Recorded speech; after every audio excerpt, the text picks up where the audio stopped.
Hola chicos, buenos días, buenas tardes, buenas noches. La clase de hoy corresponde a los elementos de seguridad que están relacionados con el ejercicio de la profesión en resonancia magnética. Soy el profesor Alejandro Cerda y bueno, bienvenidos a esta clase. No es infrecuente encontrarse con este tipo de anuncios de repente que nos muestran de que la resonancia en particular no posee efectos dañinos dado que no usa rayos X para generar imágenes. Y la verdad es que es el cuestionamiento a la falta de agresividad que pudiese tener la resonancia en términos de daños que pudiese provocar no es tal, porque sí tienen bastantes riesgos el ejercicio de la profesión en el área de la resonancia magnética. Tenemos que recordar que una vez que se ha levantado el campo magnético, este se encuentra permanente durante todo el tiempo, 24/7, los 365 días del año. Y así que nuestro paciente va a estar expuesto a un entorno que es complejo durante los procedimientos, que está determinado por la presencia del campo magnético estático, por los campos magnéticos los gradientes y por los campos magnéticos transitorios que están asociados en la participación de las radiofrecuencias. Para poder tener un ámbito de cierto aislamiento de las salas de resonancia es necesario generar un apantallamiento de las mismas. Y este apantallamiento no es más que una jaula de Faraday gigante, que es un escudo de cobre y de acero inoxidable que evita la contaminación de las señales con los ruidos externos, porque probablemente señales de radiofrecuencia que provengan del exterior pueden contaminar la imagen y pueden deteriorar en forma muy significativa la señal, y generando una anulación de todas las señales que vengan desde el exterior. Para ello nosotros debemos contar con puertas con filtros de radiofrecuencia y también con marcos de latón y filtros de cobre en ellas. También es necesario la presencia de ventanas con filtros de radiofrecuencia que tienen una malla o una red interna que nos permite aislar entonces estas radiofrecuencias. Debemos recordar que una Tesla equivale a 10.000 Gauss y nosotros, considerando el campo magnético de la Tierra, se mueve entre 0,5 a 0,7 Gauss, es decir, nosotros cuando trabajamos con campos magnéticos en resonancia magnética estamos trabajando con 30.000 veces el campo gravitacional o 60.000 veces el campo gravitacional. Por lo tanto, Tesla es más atractivo que Gauss. Los equipos disponibles en el país en este minuto, la mayoría son de 1,5 y 3 Tesla. Todavía hay algunos equipos de 1 Tesla o teslaje inferior. Debemos considerar que existen ciertos efectos que generan los campos magnéticos que están relacionados con la posibilidad que tienen estos de atraer objetos magnéticos que pueden convertirse en proyectiles dentro de la influencia del campo. Los campos magnéticos también de gradientes pueden inducir la estimulación de músculos o nervios periféricos. El encendido y apagado de los pulsos de radiofrecuencia pueden crear ruidos muy fuertes que pueden provocar lesiones acústicas. Las energías de radiofrecuencia utilizadas durante la resonancia pueden provocar un aumento de temperatura, calentamiento del cuerpo, y donde cualquier objeto conductor que entre dentro del QOI puede generar algún tipo de daño. Y además considerar que las partes móviles de las mesas de los pacientes pueden crear puntos donde se puede, por ejemplo, pellizcar parte de la estructura anatómica de un paciente. Los efectos de los campos magnéticos estáticos están relacionados con daños potenciales que se relacionan con el entorno del campo magnético, como son lesiones a pacientes, profesionales médicos, debido a eventos de proyectiles o movimientos inesperados del dispositivo debido a la presencia de este campo magnético estático, la posibilidad de desarrollar tinnitus o pérdida de audición que puede ser temporal o permanente debido al ruido acústico, la estimulación nerviosa periférica o calentamiento y quemaduras del paciente por la energía de la radiofrecuencia, y también el daño que pueden sufrir pacientes o profesionales portadores de dispositivos o implantes que puedan sufrir alguna alteración producto de la presencia de los campos magnéticos. Para poder determinar el comportamiento de los elementos en relación y su relación con los campos magnéticos, la propiedad que define esto es la permeabilidad magnética relativa, que es la capacidad que tiene una sustancia o medio para atraer o dejar pasar a través de sí las líneas de fuerza de un campo magnético externo a la cual esté sujeta. Permite clasificar, comparar los materiales entre sí, y cualquier material siempre va a interactuar con las líneas de fuerza del imán al cual se acerca. Lo va a hacer de dos formas básicamente. De una forma, en principio, el más conocido, una forma atractiva, en donde las líneas del campo magnético externo hacia su interior, y eso va a generar un fenómeno atractivo por los elementos que se van a llamar ferro o paramagnéticos, ¿ya? Ferromagnético, un gran fenómeno atractivo, y paramagnético, un fenómeno atractivo pero más sutil, y un fenómeno de repulsión, es decir, que se van a repeler las líneas del campo magnético hacia afuera. Se definirá como un fenómeno diamagnético. Para ello, entonces, uno tiene que determinar un área de exclusión, una zona de exclusión o Fringle Field, donde el campo magnético tiene una magnitud de 5 Gauss o más. Y esto va a incluir todas las direcciones, arriba, abajo, adelante, atrás, etcétera, etcétera, que va a determinar una densidad de flujo magnético. El campo magnético es más intenso y homogéneo en la apertura del imán y decae logarítmicamente en función de la distancia. Y tenemos, por ejemplo, aquí un efecto misil. Hay una prueba donde estamos viendo que las fuerzas atractivas que presentan sobre elementos ferromagnéticos que tienen una susceptibilidad positiva generan de que estos se comporten como proyectiles frente a la presencia de este campo magnético. Vemos la gran fuerza atractiva que está generando ahí, por ejemplo, una llave Stilson, ¿ya? Que están ellos sujetando con un dispositivo que nos permite medir la fuerza atractiva del campo magnético.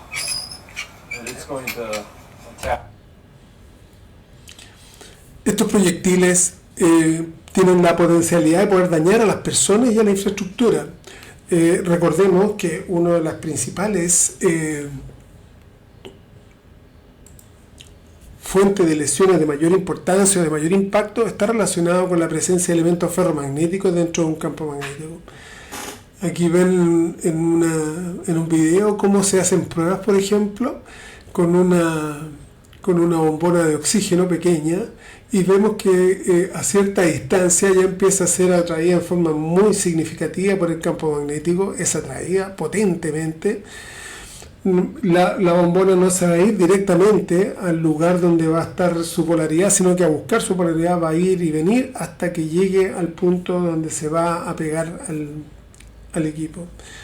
En este caso, por ejemplo, la sandía sustituía la presencia de la cabeza de un paciente, y vemos que el efecto sobre esa estructura es total, o sea, el daño es total, y la posibilidad de poder retirar este elemento férrico desde el campo magnético es prácticamente nulo, y habría que destruirlo en el fondo, o sea, bajar el campo magnético para poder sacar el equipo.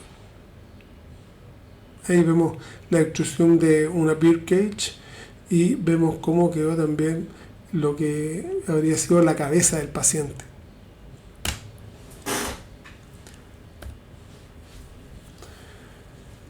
Entonces, estos proyectiles que pueden estar relacionados con la presencia del campo van a depender en su magnitud del tamaño del objeto, la forma y la permeabilidad magnética del objeto, ¿sí? Para ello, entonces, nosotros tenemos que determinar áreas de seguridad en relación a la presencia de este gran campo magnético. Es así que en las guías del Colegio Americano de Radiología del 2013 se establecen 4 zonas de seguridad en relación al campo magnético. Una zona 1, que es una área de libre acceso, que es un área pública, donde los campos marginales magnéticos son menores a 5 Gauss. Esto comprende, por ejemplo, los estacionamientos de un centro imagenológico cercano a un resonador, la área de los patios de distribución, donde se genera tránsito a las personas en forma libre. Una zona 2 que sigue siendo un área pública, pero es intermedia ahora entre áreas libres y restringidas, que se relaciona normalmente con áreas de recepción de pacientes. Y una zona 3, que es un área que está muy cercana a la sala de imán, donde los campos magnéticos de radiofrecuencia son lo suficientemente fuertes como para poder representar un riesgo físico tanto para los operadores como para los pacientes. Y esto normalmente es en la sala de preparación de pacientes, de recepción de pacientes hospitalizados, por ejemplo, y esta debe ser un área restringida donde se debe cautelar la presencia de elementos ferromagnéticos que pueden generar daño potencial. El acceso debe ser controlado por el personal de resonancia magnética. Y la zona 4 finalmente es el sinónimo del lugar donde está confinado el magneto. Tiene el campo más alto, por ende el de mayor riesgo, y del cual deben excluirse todos los objetos ferromagnéticos. Su control depende absolutamente del personal de resonancia magnética. Entonces este control de acceso al resonador debe estar en manos de profesionales capacitados, de monitores de seguridad que permitan capacitar a todo el personal que se vincule en forma permanente o en forma temporal con el funcionamiento de la unidad, y tener también mecanismos que permitan un control de acceso para evitar accidentes. En relación a los efectos de los campos magnéticos estáticos, no hay prueba de que se generen efectos biológicos significativos a largo plazo para las exposiciones largas a campos electromagnéticos que se espere que tuviera un miembro del personal, por ejemplo, dentro o alrededor de un escáner de resonancia magnética. Por ejemplo, los tecnólogos, los TENS que trabajamos a diario con campos magnéticos, el ámbito de seguridad es mucho mayor, por ejemplo, que si nosotros estuviésemos dando en forma permanente atendiendo una cirugía en pabellón, por ejemplo, donde tengamos que usar un intensificador de imagen y estar dando rayos en forma permanente. El daño que vamos a tener acá va a ser muchísimo menos importante que en esa situación. Se pueden presentar, sí, mareo, cefalea, náusea, sensación de digeusia o sabor metálico y algún otro cambio fisiológico, porque los cambios son de persona a persona y nunca son tan transversales. En relación a los campos magnéticos transitorios que se relacionan con la generación de señal en resonancia magnética, estamos nosotros en el uso de radiofrecuencias que su longitud de onda es muy pequeña y está al otro lado del espectro de la luz visible, de donde nos encontramos nosotros con la radiación ionizante. Si en un manejo cauteloso de esta radiofrecuencia, nosotros no debiéramos tener mayores daños o efectos iatrogénicos sobre las personas que se someten a resonancia. Sin embargo, hay algún rango donde se pudiese producir un efecto que se llama efecto térmico, cuando hay una sobreexposición a la radiación de radiofrecuencia, y este permite o determina que haya un sobrecalentamiento en los tejidos que están expuestos. Entonces, debido a la presencia de estos fuertes campos electromagnéticos alternantes, los pacientes, sobre todo aquellos que tienen mayor masa corporal y mayor peso, pueden experimentar varios efectos fisiológicos durante el examen, que está relacionada con la presencia de estimulación de los nervios periféricos, es decir, una especie de palpitaciones o calentamiento del tejido corporal debido a las radiofrecuencias. Se han hecho estudios que han tratado de establecer una relación entre la exposición a resonancia magnética y la posibilidad que se pueda establecer una correlación positiva entre un daño genético o la aparición de carcinogénesis, como fue en Rhode Island en el 2012. Sin embargo, esto no ha llegado todavía a poder determinar en forma categórica esta relación que se pudiese establecer.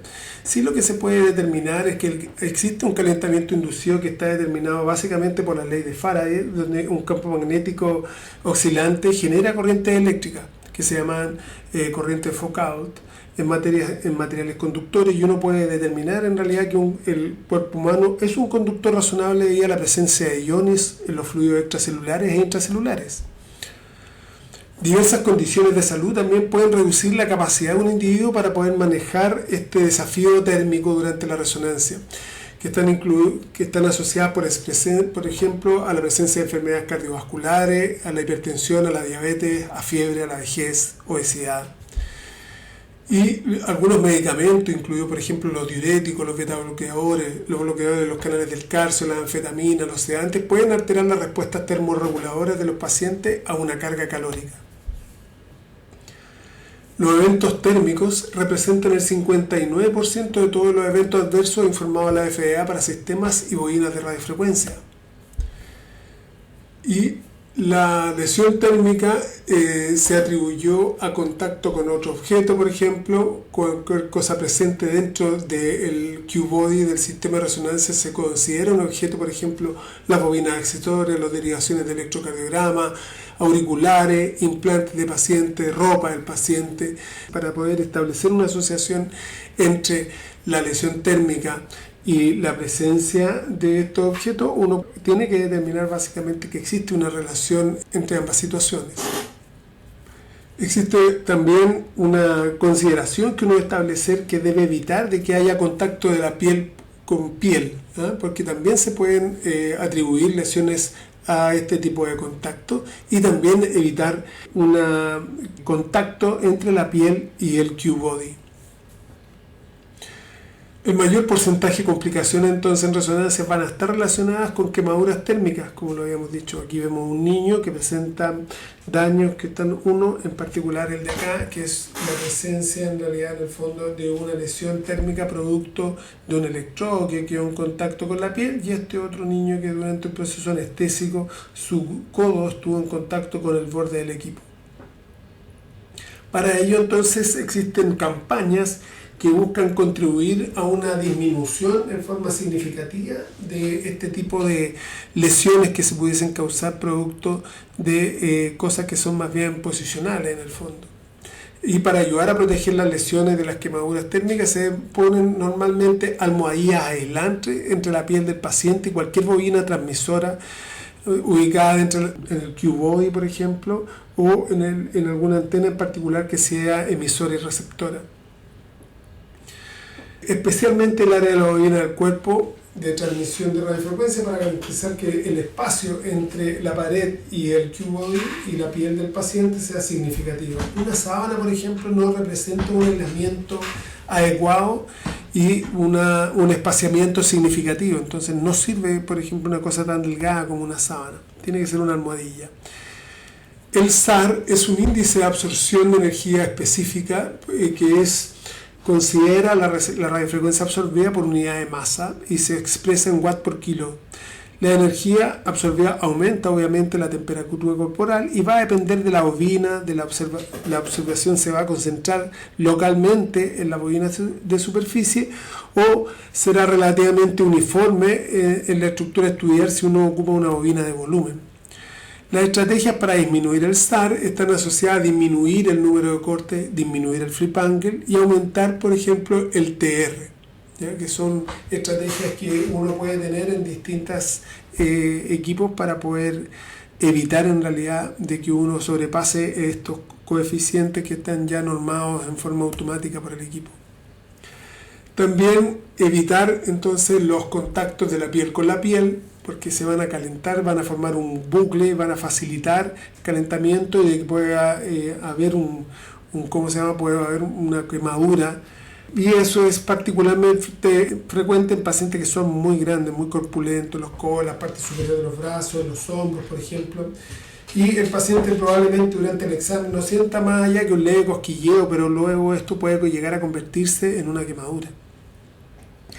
Si la intensidad del campo eléctrico excede cierto umbral, que es el umbral de estimulación, el paciente va a experimentar estimulación nerviosa periférica que se va a caracterizar por espasmos ligeros musculares y sensación de hormigueo, y esto va a depender de condiciones fisiológicas y va a ser variable de paciente a paciente.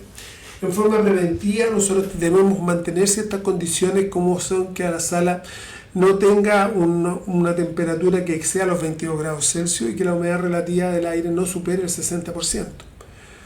Casos como este, por ejemplo, están en Scottsdale en el 2016 de un paciente llamado John X. Hizo en su blog, fue mostrando el daño progresivo que se le había generado en la piel producto de un aumento de temperatura durante el examen al someterse a una resonancia de columna dorsal. Él expone periódicamente fotografías que muestran el daño a la piel y tiene demandado al centro en el cual se hizo el procedimiento. Aquí tenemos en el hospital de Florida un hombre que se sometió a una resonancia de muslo y tuvo una quemadura de segundo grado, que la vemos acá, nosotros que son esta especie de pápulas que están acá, ¿ya? No es todo lo rojo, sino que la pápula en particular, por mantener las piernas juntas durante el procedimiento. Entonces en Israel, a una niña de 5 semanas, que le hicieron una resonancia con anestesia, tuvo una quemadura de 4º grado, producto de que usaron un oximonitor que no era compatible con resonancia y transmitió el calor hacia la paciente, y esto terminó finalmente en la amputación del brazo de la niña. También se puede, ahora con el avance de la tecnología en términos de ropa deportiva, tenemos que hay calentamiento inductivo en las microfibras, ¿ya? Hay varias prendas deportivas que ocupan microfibras metálicas que están en relación a la presencia de plata o cobre, que son imperceptibles a simple vista. Sin embargo, estas microfibras tienen efecto antimicrobiano, sin embargo se calientan en resonancia. Aquí otra vez en Rhode Island, en el 2012, un paciente, una niña de 11 años que pesaba 70 kilos, se hizo una columna con anestesia y le produjo una quemadura térmica de 2º grado, causada por estas microfibras invisibles en la tela de una camiseta deportiva. O en Japón, en el 2019, por ejemplo, tenemos este paciente de 40 años que se produjo primero un enrojecimiento que evolucionó a una quemadura térmica de 2º grado, causada por las microfibras de un pantalón deportivo, al cual se le tomó una radiografía y vio que era concomitante con estas líneas verticales del pantalón deportivo. Entonces, el pantalón no mostraba en forma evidente la presencia de material metálico. Sin embargo, la radiografía determinó esta presencia y vemos cómo había un artefacto incluso dentro de la imagen que permitía determinar la presencia de estas líneas metálicas. Entonces, las conductas requeridas en este caso normalmente remover toda la ropa, incluso la ropa interior, y ocupar batas 100% algodón o de papel. En Missouri, por ejemplo, en 2011, un paciente de 24 años, jugador de la NFL, se hizo una resonancia de rodilla y tuvo un edema y enrojecimiento en su aspecto suprapatelar causada por los pigmentos metálicos de un tatuaje. Entonces, los tatuajes también son sujetos de atención para nosotros, porque a pesar de que la mayoría de las pinturas ahora son acrílicas o son pigmentos naturales, se puede producir algún tipo de daño en función del tamaño que pueda tener un tatuaje. Los tatuajes muy grandes, es decir, mayores a 30 centímetros o en regiones que están en regiones sensibles en el cuerpo, en nuestro cuerpo, en el tronco o en los muslos, tienen un aumento significativo de incidencia de acumulación de calor, dado que actúan como una antena para el pulso de radiofrecuencia y aumentan la posibilidad de poder aumentar en forma significativa la temperatura, dado que el tatuaje o el tamaño del tatuaje se aproxima a la mitad del tamaño de la longitud de onda de la radiofrecuencia en agua libre. Entonces, para un imán de 1,5 Tesla, por ejemplo, la longitud de onda del agua libre es de 52 centímetros. Entonces, un tatuaje de más de 30 centímetros representa ya un riesgo. Los tatuajes grandes son complejos en términos de lo que pudiesen representar dentro de un campo magnético. También hay productos cosméticos que se deben quitar antes del examen. Por ejemplo, el maquillaje que está en función de ciertos pigmentos metálicos, como son el rímel, ¿ya? Están asociados a la presencia de óxidos de hierro que crean un artefacto local que puede provocar una irritación ocular durante la resonancia o palpebral y puede producir una alteración en términos de sensibilidad, una pérdida de señal en relación a la estructura que nosotros queremos valorar. También hay que ser sumamente cauteloso con aquellos pacientes que tengan algunos cuerpos extraños, absolutamente prescritos en resonancia, por ejemplo, algunos elementos ferromagnéticos que puedan tener algunos de esos, si los pacientes eran trabajadores en fundiciones, por ejemplo, o trabajaban en tornería y tenían la posibilidad de poder incrustaciones de elementos metálicos, pueden generar una gran quemadura y una gran alteración del campo y de la homogeneidad de campo, como vemos aquí, que una pequeña virutilla que tenía el paciente en la zona frontal en relación al diplo craneano, casi en contacto con él, produce este patrón de gran alteración en resonancia.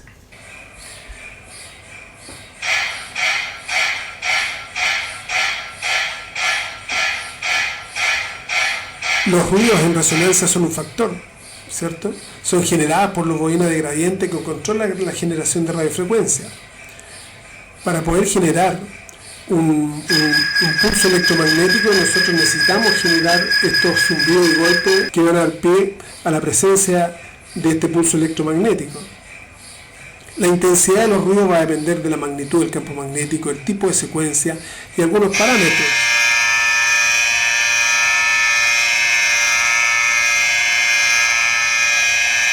como son el TR, el TE, el FOB, el espesor de corte y las características físicas del equipo y del medio ambiente. Los problemas asociados a ruido son molestia, dificultad de comunicación verbal, aumento de la ansiedad, pérdida temporal de la audición y potencial de deterioro permanente de la audición. Hay algunos problemas en algunos pacientes específicos.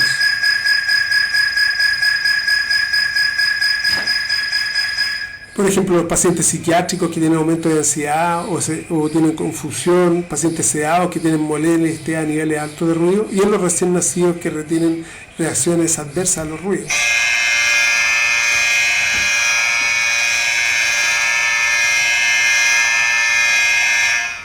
Los fetos, la exposición al feto a campos de 1,5 tesla durante el segundo y tercer trimestre del embarazo no se asocian a un mayor riesgo de deficiencia auditiva neonatal o lesión coclear. Sí tenemos que considerar que el oído humano es un receptor de banda ancha de alta sensibilidad y el rango de frecuencias típico de audición va entre los 20 Hz y los 20.000 Hz.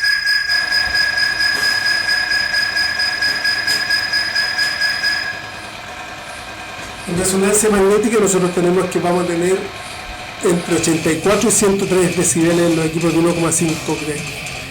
En el equipo de 3 tesla puede llegar a 131 decibeles.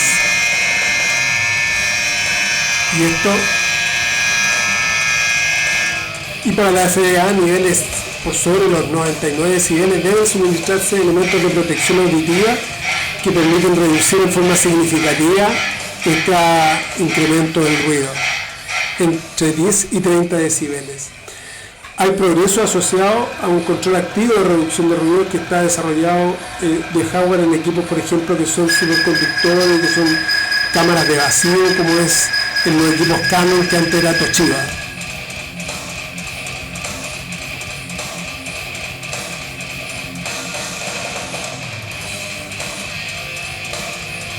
Tenemos que considerar que el peligro es permanente, porque el magneto está siempre prendido.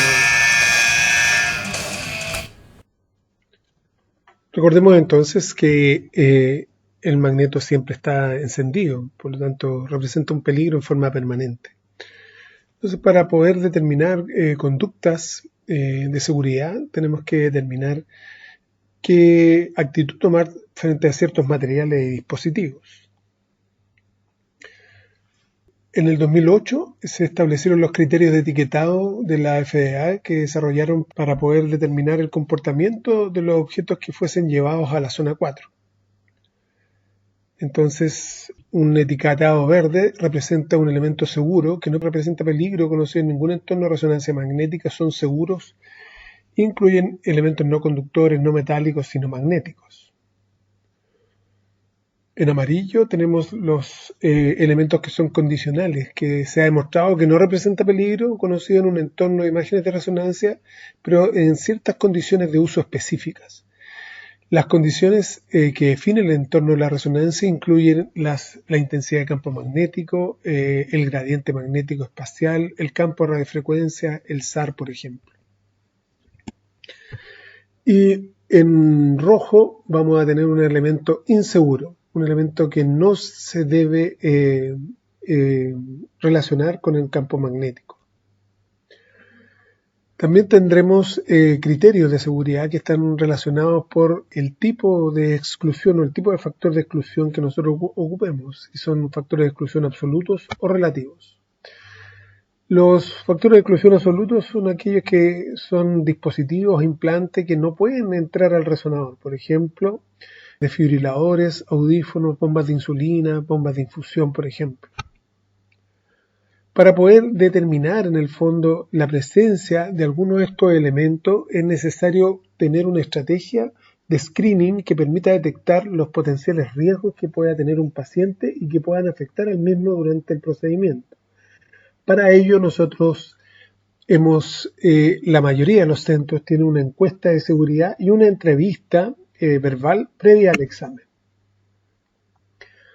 Es necesario que desde hoy y para siempre ustedes acojan este concepto que es la pausa de seguridad, que es un tiempo necesario para corroborar la identidad del paciente. el diagnóstico y la lateralidad del examen para reducir los riesgos asociados a la identidad del paciente, al tipo de examen y al órgano estudiado. Les presento a Francesco. Él es el gurú de la seguridad en el mundo. Tiene esta página que se llama mrasafety.com y tiene una empresa que se dedica a clasificar y a verificar el comportamiento de los distintos elementos y de los distintos dispositivos y su comportamiento en resonancia magnética desde 0.2, 0.3 Tesla hasta 7 Tesla. ¿Ya? Y él tiene esta página que es gratuita, que tiene accesibilidad por un sinnúmero de profesionales, que se llama www.mrasafety.com y que es la principal fuente de información sobre la seguridad de los distintos dispositivos y tiene más de 100.000 usuarios registrados. Es una página gratuita de libre acceso. Y es muy importante que ustedes tengan la percepción de seguridad que le da a Francesco, que es muy eficiente, muy efectiva. Tenemos en primer lugar como dispositivo el marcapaso, históricamente considerado como una contraindicación absoluta. Sin embargo, ha ido cambiando un poquito ese concepto.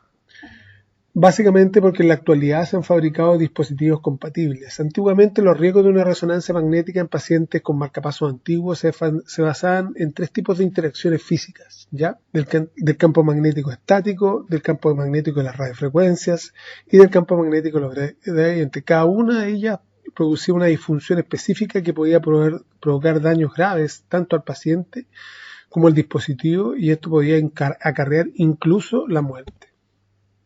De hecho, existen 37 reportes de muertes asociadas a marcapasos cardíacos en la literatura. La mayoría de estos dispositivos antiguos son inseguros en resonancia. Ahí tenemos un ejemplo. En el Reino Unido, en 2004, un paciente muere por una inactivación de marcapasos. Molly Brown atendía en un centro hospitalario por una sospecha de un accidente isquémico transitorio, la portadora de marcapasos, y omitió el dato en la encuesta. Aunque ustedes no lo crean, los pacientes no ponen todas las cirugías, ¿ya? Básicamente porque entienden en algún minuto que al hablar de cirugía estamos hablando en relación al examen que se van a realizar. Entonces, si uno pregunta por cirugías previas y usted está haciendo una rodilla, el paciente probablemente entienda que son cirugías osteoarticulares de la zona de la rodilla y omiten información que es súper relevante. Y el personal no revisó la ficha del paciente, por ende este paciente murió. Hay una reconsideración, como habíamos dicho, del tema, después de que varias empresas, una de las precursoras de ellas fue Medtronic, fabricaron marcapasos compatibles con resonancia, ¿ya? Y ellos recibieron la aprobación de la FDA en 2011 y ahora hay un sinnúmero de dispositivos similares, productos de Biotronic, Boston Scientific, que también son compatibles, ¿ya? Estos son condicionales, vale decir, se pueden realizar en ciertas condiciones. El flujo de trabajo básicamente debiera estar relacionado con que el paciente primero va al centro donde se hace la resonancia. Ese centro programa, junto con la empresa que sea la proveedora del marcapaso, la presencia de un electrofisiólogo que desconecte el marcapaso y lo ponga en modo avión o modo marcapaso o modo resonancia, ¿ya? El paciente está sujeto a la resonancia, luego el paciente va de nuevo con su electrofisiólogo o a su cardiólogo, si es que es en el mismo centro donde está su cardiólogo, y finalmente le reprograman su marcapaso y el paciente se puede retirar a su casa. Hay un trabajo prospectivo en el 2011 por Nazarian et al. Que probó 438 pacientes con dispositivos en 555 exámenes. A solo 3 pacientes se les reinició el dispositivo y uno solamente no pudo concluir el examen. Por ende, los nuevos dispositivos, a pesar de que no sean puestos en modo avión en algunas situaciones, también tienen la posibilidad de, bajo una emergencia, poder ser expuestos a un examen sin que el paciente necesariamente tenga un daño deletério. Es un riesgo, pero que en algunos casos de extrema urgencia podría ser considerado. Obviamente el tecnólogo debe tratar de evitar esa situación, por supuesto. Las bombas de insulina, todas las bombas de insulina actuales son dispositivos externos alimentados por una batería que lleva al paciente, que se conectan a un sistema con una cánula de plástico para la administración subcutánea de la insulina.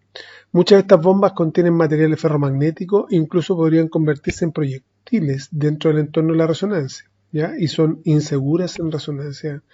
Los monitoreos continuos de glucosa que uno ve como parches utilizan un pequeño sensor y transmisor similar a una aguja para medir los niveles de glucosa en el espacio intersticial subcutáneo. Sin embargo, esa aguja es metálica y además tiene un dispositivo electrónico que se puede transformar en un conductor eléctrico, y que esto puede generar un aumento de temperatura significativo y poder generar algún tipo de daño tipo quemadura. Los neuroestimuladores pueden convertirse también en conductores, al igual que este dispositivo, y la mayoría de ellos son o inseguros o condicionales bajo unas circunstancias súper acotadas. Básicamente porque hay un efecto de antena en la punta del electrodo debido a las corrientes inducidas que se generan durante la resonancia magnética. Hay un aumento de temperatura significativo y el paciente puede sufrir daño tisular muy importante, sobre todo si estamos a nivel cerebral, malestar, dolor y lesiones que son graves. Otro dispositivo que parece bastante poco peligroso son los expansores mamarios. Sin embargo, la mayoría de un número menor de expansores mamarios es compatible, la mayoría de ellos son incompatibles. No tenemos que confundir expansor mamario con prótesis mamaria, que son cosas distintas. El expansor mamario es un dispositivo que tiene una especie de válvula de flujo a través de la cual a los pacientes se les llena con suero fisiológico y permite la expansión de la piel para poder generar un patrón de mayor eficacia de la reconstrucción de la mama después con el tiempo. Y hay algunas marcas que tienen recipientes que son de acero, ¿ya? Inoxidable, con anhídrido carbónico presurizado que expande el implante. Y también tienen antenas y circuitos que están dentro de ellos para poder regular este tema. Las válvulas derivativas también, la mayoría, son compatibles, pero tenemos que determinar ciertas consideraciones con aquellas válvulas que son regulables, como las válvulas Meadows o la Strata, por ejemplo. Las válvulas Meadows uno tiene o regula cierto flujo a la cual quiere que funcione la válvula, por ende, antes de la resonancia uno tiene que tomar una radiografía de la válvula, determinar la presión a la cual está regulada la válvula y después de la resonancia volver a tomar otra radiografía para poder volver a regular esa válvula en el flujo adecuado. Recordemos que el líquido cefalorraquídeo se regenera y se reabsorbe unas 5 veces al día. Entonces, si uno comete un error, el error de no monitorear una válvula, puede generar algún aumento significativo de volumen de líquido cefalorraquídeo dentro del espacio ventricular o subaracnoideo, y eso puede acarrear molestias y problemas antes de que alguien lo detecte. Existen también lo que se llaman bombas de infusión subcutánea, y que en 2017 la FDA emitió un comunicado respecto a la seguridad de este tipo de dispositivos. La mayor tasa de administración de medicamentos incluía la descarga de todo el contenido de la bomba, es decir, la bomba completa, por ejemplo, si una bomba de morfina, ya si uno lanza toda esa cantidad de morfina que lleva una bomba, puede ser una dosis letal.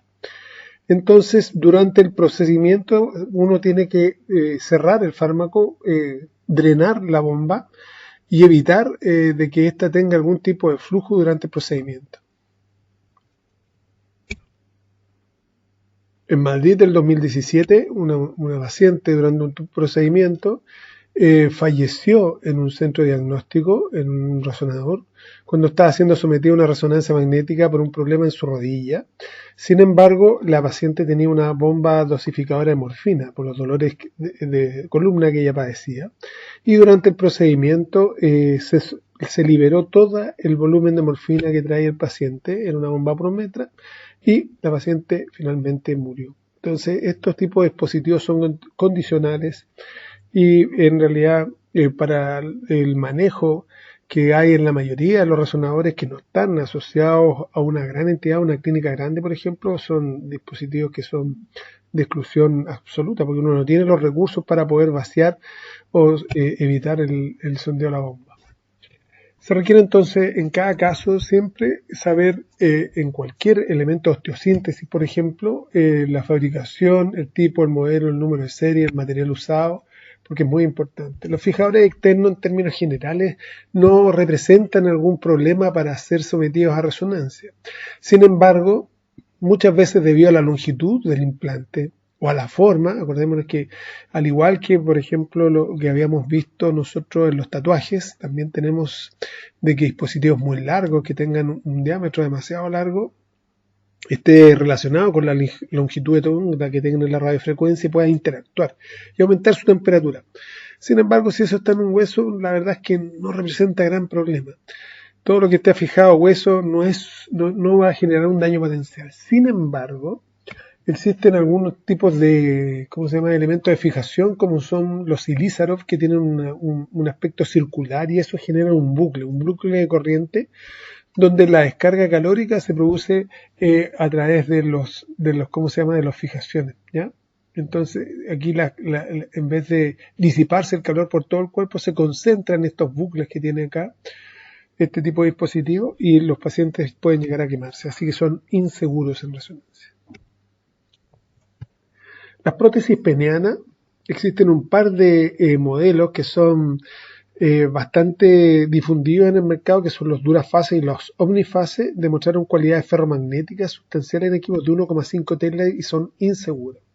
Aquí tengo una experiencia de un paciente que nos declaró en la encuesta ser portador de este dispositivo y tenemos imágenes, por ejemplo, de lo que representa este tipo de artefacto de susceptibilidad que genera y obviamente el paciente solo se hizo un localizador y después se sacó porque con el bombardeo de radiofrecuencia estos dispositivos pueden aumentar su temperatura en forma significativa y pueden generar algún tipo de daño tisular. Aquí llegamos a un problema ya mucho más severo, que son los clips aneurismáticos, porque se requiere una consideración máxima en este caso de los riesgos asociados si uno expone a un tipo de paciente con clip aneurismático. Debemos saber siempre el fabricante, el tipo, número, modelo, el material usado y los test de seguridad en campos fuertes o débiles, por ejemplo, para todos ellos. Son seguros en resonancia, aleaciones de titanio puro, no hay ningún problema si uno sabe la marca y modelo. Sin embargo, hay algunos tipos de clip aneurismáticos que son inseguros porque son de acero inoxidable y ellos son una contraindicación absoluta para resonancia porque van a generar una magnetización inducida y van a transformarse en un elemento móvil dentro del cerebro y eso va probablemente a arrancar o a desgarrar el vaso y generar una hemorragia dentro del cerebro. Aquí tenemos el primer reporte en la literatura, que es una mujer de 74 años en Estados Unidos en 1993, que tenía un clip de otro centro instalado en el año 78, ¿ya? Y el paciente se convirtió en sintomática solo al sentarse en la mesa de examen, a una distancia de un poquito más de 1 metro del magneto. Le habían tomado previamente una radiografía, se identificó erróneamente el clip, se pensó que era un clip no magnético, Yasargir, y resultó ser un ferromagnético Cotman. Y la paciente murió. Aquí tenemos en Estados Unidos, en 2016, una resonancia de columna, un clip aneurismático instalado en 1982. El paciente durante el procedimiento hace una hemorragia subaracnoidea masiva. Para todos los pacientes que se hacen procedimientos de este tipo, le entregan una tarjeta, ¿ya? Igual que con los marcapasos o igual con los electroestimuladores, por ejemplo, donde está el fabricante, el modelo, el número, lote y serie, y antes de tomar una decisión, uno tiene que contar con esta información, porque si no hay un listado de clips aneurismáticos que son inseguros, que es bastante extensa, y aquí ya no es un accidente, sino que uno está jugando con la vida de los pacientes. Los alambres externales, los cables suelen estar hechos de acero inoxidable, no ferromagnético, titanio o aleaciones, y son condicionales para resonancia, es decir, su exclusión está determinada por el tiempo, es decir, no hacer demasiadas secuencias de mucho tiempo que puedan durar mucho tiempo. Se pueden escanear inmediatamente después de colocarlo en todas las intensidades de campo hasta 3 telas y esto incluso si el cable se rompió, por ejemplo, también no es problema en realizarlo. Los stent han demostrado que en algún minuto los stent liberadores de fármaco tenían un cierto prejuicio con ellos. No lo hacía en forma inmediata, sino que dejaba unas 3 semanas para que se utilizaran. Pero en general, estos que son los tipos de stent más difundidos en la actualidad, han mostrado la obsolescencia de este concepto, ¿ya? De que se debe esperar mucho tiempo para poder someter al paciente a resonancia. Y la idea es que los stent coronarios no es necesario dejar pasar tanto tiempo, y se han publicado varios artículos que demuestran la seguridad de escanear al paciente inmediatamente, incluso después de la colocación del stent. Y obviamente son seguros o condicionales. Condicional quiere decir que, otra vez, que los tiempos de adquisición no pueden superar algunos minutos que son definidos por el fabricante, y que el examen en sí no puede ser demasiado largo, por ejemplo, como hacer una columna, un cerebro, columna cervical, dorsal, lumbar, con angio, etcétera, etcétera. Hay que tratar de minimizar los riesgos. Cook, por ejemplo, tiene un antiguo stent prótesis aorto bifemoral que se llama Zenith AAA, que ha ido cambiando, que antes era inseguro y ahora es condicional. Las válvulas cardíacas se clasifican como bioprotésicas o mecánicas. Y había una concepción de que representaban un riesgo en algún minuto, ¿no? Sin embargo, las válvulas bioprotésicas son un injerto, tejido humano, o seno injerto porcino, ovino o equino. Algunas no tienen componentes metálicos porque algunas tienen una especie de anillo sobre donde se engarza la válvula, y en general estos anillos son seguros para resonancia en todas las intensidades de campo.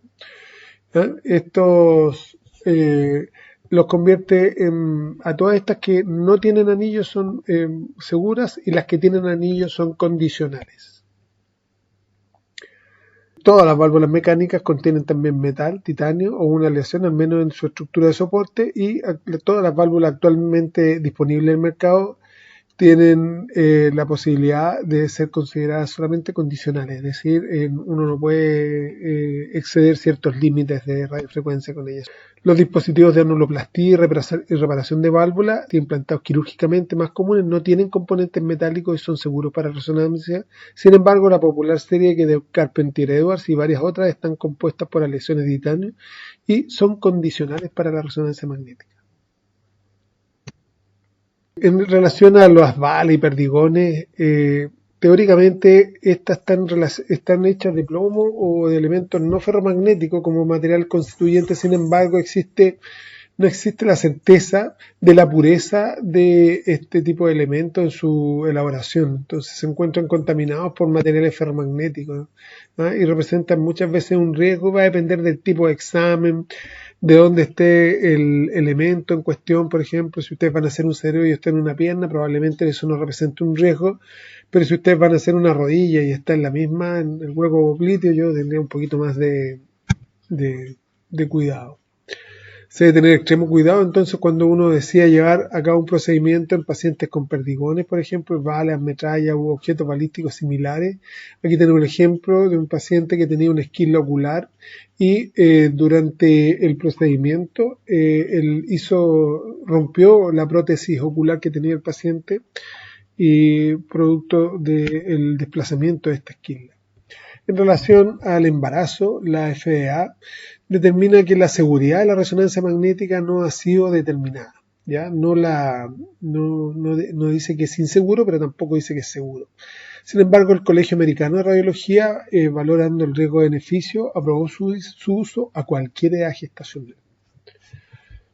El trauma acústico es poco probable por la atenuación que genera el líquido amniótico en la pared abdominal en el saco gestacional, pero tenemos una preocupación accesoria que en el primer trimestre, en las primeras 6, 18, 20 semanas, existe una tasa súper elevada, relativamente alta, de abortos espontáneos. Entonces uno trata de evitar hacer una asociación mala entre la resonancia y un posible aborto espontáneo, de que exista una percepción equivocada con respecto a los efectos causales del aborto y que se le atribuya a la resonancia este aborto. El problema que tenemos normalmente es que existe un periodo limitado para practicar una cirugía intrauterina, que son las 27 semanas, por ejemplo, para la espina bífida. Por ende, nosotros después de las 20 semanas normalmente podemos hacer varios estudios. Antes de las 20 semanas es difícil poder tener buena información de la organogénesis de los pacientes. Sin embargo, después de las 20 semanas ya es posible hacer resonancias fetales y poder determinar la presencia de ciertas malformaciones que si son operadas in útero, su muerte y morbilidad son mucho mejores, tienen una mucho mejor performance que si esperamos a que nazcan y se operen. Los pacientes hospitalizados obviamente representan un riesgo porque están muy invadidos ya por todas partes. Y hay algunos dispositivos, por ejemplo los catéteres Swan-Ganz, que contienen sensores de temperatura y electrodos que se consideran no seguros en resonancia, a pesar de que el catéter en sí no es metálico. Estos tipos de sensores que ponen en la punta representan un riesgo al moverse o al dislocarse el catéter y inducen una formación de una corriente de calor excesivo. Entonces se consideran inseguros. El catéter también Camino, que es un catéter de medición de presión intracraneana, se debe retirar antes de la resonancia magnética porque está hecho de elementos que son ferromagnéticos y pueden generar algún tipo de daño. Las bombas de infusión están prohibidas. Por ejemplo, acá tenemos un reporte en el 2018 en Chile, un paciente sometido a una resonancia con anestesia portadora de una línea arterial, pero hay que tener ojo porque las líneas arteriales en la punta tienen un chip que es la que codifica la información que llega al computador y producto de ese chip se puede transformar en un conductor, puede aumentar la temperatura, en este caso aumentó en forma significativa, generando una quemadura de 4º grado en la piel del antebrazo del paciente que requirió de una cirugía plástica reparativa para poder borrar ese tipo de cicatriz. La claustrofobia es otro problema que nos amenaza y tenemos que buscar alguna herramienta que nos permita ser lo menos invasivo posible. ¿Ya? La anestesia es el último recurso, a mi juicio. Podríamos poner los pacientes con mascarilla, por ejemplo, o poner pacientes, hacerlos entrar por los pies en vez por la cabeza, tomar la mayor cantidad o darle algún tipo de ansiolítico, el RICE, que es un clotdiazepam, que se usa en forma frecuente en muchas partes. Una cápsula una media hora antes del examen permite al paciente no dormirse, porque nosotros necesitamos pacientes colaboradores para hacer el examen, sino que permite relajarse, te quita la ansiedad. Entonces los procedimientos con anestesia en niños, pacientes claustrofóbicos, con movimiento involuntario, con mucho dolor, obviamente son ineludibles. Entonces hay que tener un máximo cuidado por la complejidad que está relacionado con este tipo de procedimiento. Aquí, por ejemplo, estamos viendo la resonancia de unos pacientes siameses, por ejemplo, la de un niño, y hay que tener ojo con los dispositivos que uno ocupa porque los electrodos también se pueden convertir en conductores, los electrodos metálicos, por ende uno tiene que usar electrodos que sean de carbono y que sean seguros en resonancia. Y así evitar, por ejemplo, este tipo de quemaduras que fueron reportadas en Dinamarca el 2016, producto de que los electrodos no eran compatibles y generaron una conducción eléctrica por el cable y el cable generó quemaduras en el paciente durante el procedimiento anestésico. Al igual que aquí en el 2017 en el Reino Unido, también la misma situación, los cables durante el procedimiento anestésico produjeron una quemadura de 4º grado. Aquí en Corea, en el 2016, tenemos una paciente de que usaron un oximómetro que no era compatible con resonancia, una acumulación de calor en forma significativa, una quemadura brutal en esa zona de 4º grado más, probablemente que tuvo que llevar probablemente a la amputación de ese dedo en este caso. En España, por ejemplo, en 2017, la paciente Celia Trillo, la señora que vemos en el medio, fallece durante una resonancia magnética con anestesia producto de las complicaciones durante el procedimiento. Vale decir, el recinto no tenía la infraestructura adecuada para poder aplicar efectivamente maniobras de salvataje como una buena resucitación cardiopulmonar y la paciente murió durante el procedimiento. Las conductas de riesgo son del personal ajeno al área del trabajo, los camilleros, los acompañantes, personal de aseo, mantención u otros. Aquí tenemos un ejemplo, por ejemplo, de un sistema del año 2000 en un aseo terminal en un resonador. El elemento que ocuparon era un abrillantador que no era diamagnético, y al meterlo bajo la influencia muy cercana a la resonancia fue atraído y se pegó y quedó pegado al resonador. En Nueva York, en 2002, por ejemplo, un acompañante que entró cuidando a un reo no quiso dejar su pistola y entró al resonador acompañando al reo, y la pistola se disparó sola. No hirió a nadie, pero sí se disparó durante el procedimiento. Aquí tenemos, por ejemplo, otra, otra instancia donde un TENS pasante, alumno de TENS pasante, había perdido su celular, no sabía dónde está su celular, y de repente se mira hacia dentro de la sala y vemos que el celular estaba pegado al equipo.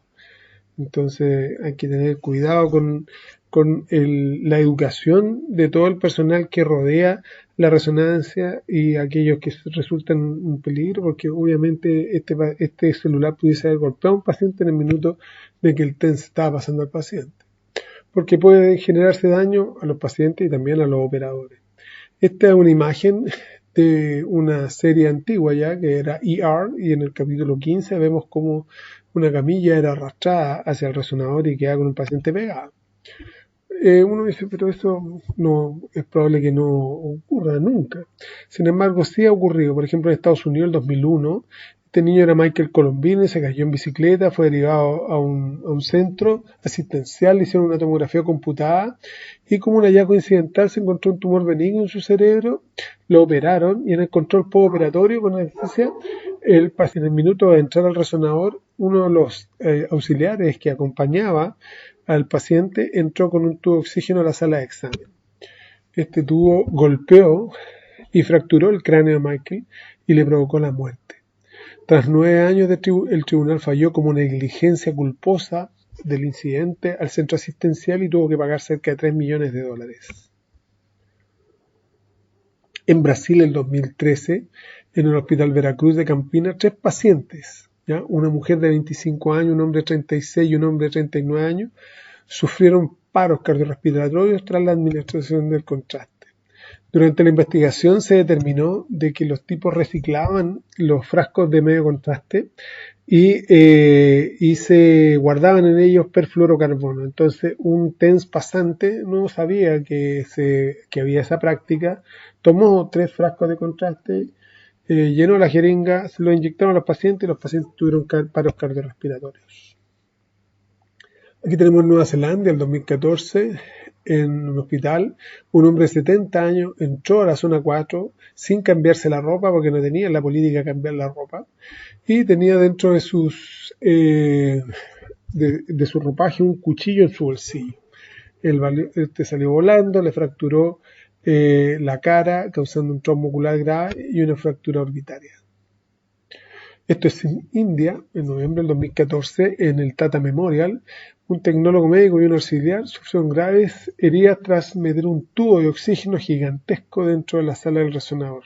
¿Ya? Esto pasó porque estaban en un procedimiento, el médico pidió un oxígeno, el TENS, que no era aparentemente entrenado en los conceptos de seguridad en resonancia, metió este gran tubo que le fracturó un brazo, y al tecnólogo lo golpeó en el abdomen, lo dejó atrapado durante varias horas y le rompió la vejiga, más unas costillas.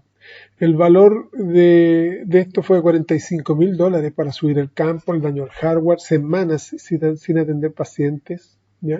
Producto de la investigación que se genera. Aquí en Shanghái, en 2016, un paciente que era acompañado por un familiar ignoró el consejo del personal médico y empujó la silla de ruedas a la sala de examen de resonancia, y a pesar de que el paciente no sufrió daño, sí hubo daño en la infraestructura evaluada en $500.000.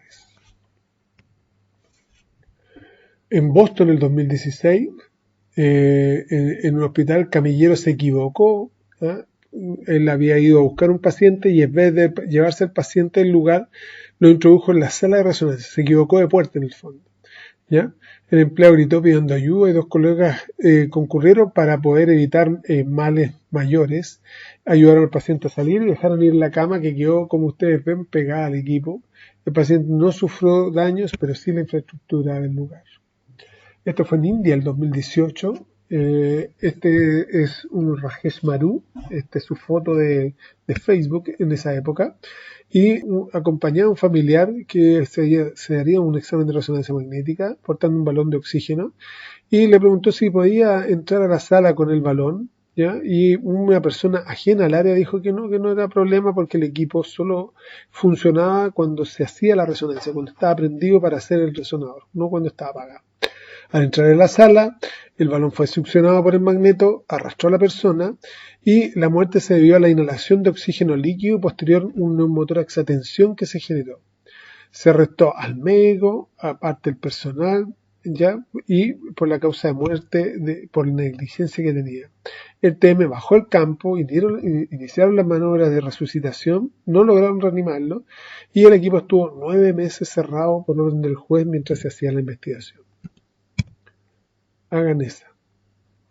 En Suecia, en 2019, en este resonador móvil que lo llevan a ciertos lugares, por ejemplo, si es que hay mucha demanda de pacientes, por ejemplo, está muy grande la lista de espera, se arriendan estos resonadores y se llevan de un lugar a otro. Una TM trabajando sola en resonancia y tenía un chaleco de estos de pesas para hacer ejercicio. Cuando entró, fue atraída por el magneto y una de las fijaciones le empezó a oprimir el cuello. El paciente advirtió el problema, se salió del equipo, pidió ayuda, fue a buscar unos guardias. El guardia entró con la esposa, con los elementos metálicos, sufriendo daños menores, golpes, y la tecnóloga fue derivada a la UTI. En Corea, en octubre del 2021, un paciente de 60 años en una resonancia de cerebro fue golpeado en la cabeza por un cilindro de oxígeno de 60 kilos. No murió el paciente. Esto en enero del 2023, ¿ya? En Sao Paulo. Él es Leandro Matías de Novaes. Este es un abogado que murió mientras le hacían una resonancia a su mamá, porque acompañó a su mamá. Y él era un amante de las armas, ¿ya?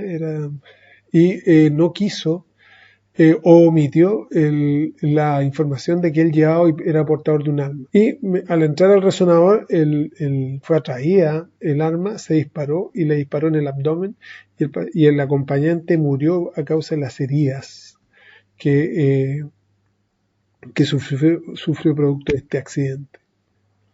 Esto es en enero de ahora, 2023, una enfermera entró a la sala con un paciente hospitalizado, esto también pasó acá en Chile hace un par de años atrás en el hospital de Rancagua, y el magneto atrayó la cama, el paciente no sufrió daños, sin embargo la enfermera tuvo una fractura de fémur y de pelvis. Entonces, bajo una emergencia, uno debe inmediatamente finalizar el examen, detener la medición, sacar al paciente de la sala, porque es muy riesgoso empezar las maniobras dentro de la sala, iniciar las medidas de resucitación, dar código a las alarmas correspondientes según lo que normen las reglas del hospital donde ustedes se encuentren, llamar al personal de urgencia y derivarlo más rápidamente a la unidad de urgencia. No almacenar, no utilizar tanques de oxígeno, no introducir desfibriladores u otras herramientas de reanimación durante el procedimiento. Bajar el campo tiene un costo elevadísimo, y solo es responsabilidad del tecnólogo realizar una maniobra como tal. No conozco ningún tecnólogo que haya realizado una maniobra de esta en pos de salvar una situación de emergencia. No traten de ustedes no ser los primeros. En general, en un estudio que se hizo hace unos años atrás, el 2015, se estableció en un centro académico alrededor de 360 y tantas mil exámenes de resonancia. Hubieron 1.290 reportes de eventos adversos, ¿ya? Que generaron daño permanente a 8 pacientes y se generaron 2 muertes producto de estos. En función de los índices de severidad, la mayoría de los incidentes que se producen dentro de los resonadores están en los niveles 0 o 1, es decir, que no afectan al paciente o no dañan al paciente. Sin embargo, hay por lo menos un 25% de accidentes o eventos que producen un daño temporal menor o permanente o le pueden provocar la muerte. Hay una falta en general de cultura de seguridad en relación a la resonancia. A pesar de que hay más equipo, hay más difusión de la técnica, se usa cada vez más, sí falta personal entrenado y sí falta una cultura de seguridad que se relacione con ello. La norma técnica del MinSal, de hecho, no establece, por ejemplo, los cánones de infraestructura necesarios para la de un resonador, sino que analogan a los de tomografía computada. Lo importante es que entendamos que la seguridad es un mecanismo complejo donde requiere tener una cultura de seguridad que permita realizar un buen trabajo. Los eventos adversos no están solo relacionados con que ustedes omitan información o que ustedes no hagan una buena adquisición, también hacer exámenes que estén incorrectamente realizados, por ejemplo, o a la persona incorrecta o al órgano incorrecto. Entonces, los llamo a desde ya establecer patrones de calidad en su atención, porque eso hace la diferencia en la performance técnica que puedan tener ustedes como profesionales. Gracias, chicos. Nos vemos en la próxima clase.